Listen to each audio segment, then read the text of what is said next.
पाकिस्तान में अब सड़क और पार्लियामेंट की लड़ाई कोर्ट में पहुंच चुकी है। आज फिर से पाकिस्तान का सुप्रीम कोर्ट पार्लियामेंट तहलील करने की कार्रवाई पर गौर करेगा और अगर इस कार्रवाई को कोर्ट गलत मानता है तो फिर पाकिस्तान और बड़ा सियासी भूचाल का सामना करेगा। करने की रूलिंग देता हुए ईवान की कार्रवाई रोक की जाती है।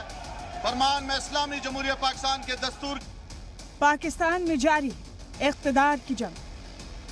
सड़क से अवान तक हंगामा होने के बाद अब कोर्ट में घमासान जारी है। इमरान खान ने पार्लियामेंट तहलील करके हिज़्ब इख्तिलाफ को चित किया तो हिज़्ब इख्तिलाफ ने कोर्ट में जाकर इमरान को घेरा।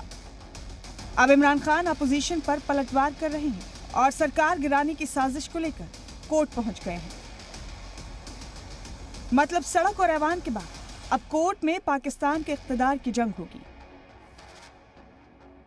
ये पाकिस्तान है जहां कुछ भी मुमकिन है। कब सरकार हिज़्ब इख्तिलाफ में चली जाए और कब हिज़्ब इख्तिलाफ इख्तिदार के उरूज पर आ जाए, कोई नहीं जानता। गुज़िश्ता कई हफ्तों से जारी पाकिस्तान में इख्तिदार का ड्रामा कोर्ट में पहुंच चुका है।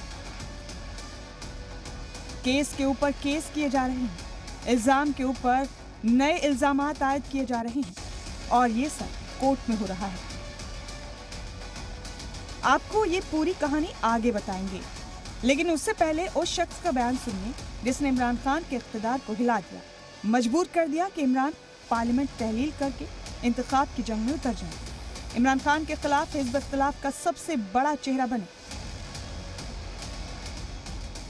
पाकिस्तान डेमोक्रेटिक मूवमेंट यानी पीडीएम के सदर फजलुर रहमान ने इमरान सरकार पर जमकर हमला बोला। तुम नाकाम हुक्मरानी कर चुके हो। तुमने नाकाम हुक्मरानी के नतीजे में आम आदमी की जिंदगी को अजीरन कर दिया है। आम आदमी आज बिल अदा नहीं कर सकता बिजली का, आम आदमी आटा नहीं खरीद सकता, आम आदमी चीनी की कीमत अदा नहीं कर सकता, राशन खरीदने के काबिल नहीं है। आज पाकिस्तानी रुपया डॉलर के मुकाबले में 187 को छू रहा है। इस हद तक मुल्क की मईशत को तबाह करने के बाद अब हीरो बनने की कोशिश कर रहे हो। ये इससे बड़ी और गद्दारी नहीं हो सकती कौम के साथ।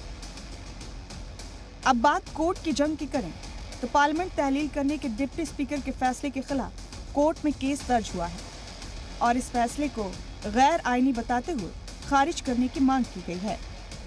पार्लियामेंट को फिर से बहाल करके अदम एतमाद की तजवीज़ को पेश करने का मुतालबा किया गया है। वहीं दूसरी जानिब इमरान खान ने कोर्ट में अपनी सरकार को गिराने की गैर मुल्की साजिश की जांच करवाने की मांग की है। यानी इमरान को उम्मीद है कि शायद इससे पार्लियामेंट में अदम एतमाद की तजवीज़ से भागने की जो हिकमत अमली उन्होंने अपनाई, उससे हुई फजीहत से वो कुछ बच जाए। आज पाकिस्तान के सुप्रीम कोर्ट में फिर से पार्लियामेंट तहलील करने के फैसले पर समाअत हुई। पाकिस्तान के आइन के माहिरीन का कहना है कि इस बात के पूरे इम्कानात हैं कि कोर्ट अदम एतमाद की तजवीज़ पर वोटिंग का हुक्म दे सकता है। अगर ऐसा होता है तो हालात बेहद मुश्किल हो जाएंगे, क्योंकि फिर पार्लियामेंट को फिर से बहाल किया जाएगा। सरकार की हार तो तय है और इसीलिए वो वोटिंग से भाग रही है। ऐसे में देखना होगा कि फौज का क्या रोल होता है, क्योंकि इमरान को अब तक उसने ही बचाया। हो सकता है कि इमरान खान के लिए ज्यादा बड़ी मुसीबत खड़ी हो जाए। ब्यूरो रिपोर्ट, ज़ी मीडिया।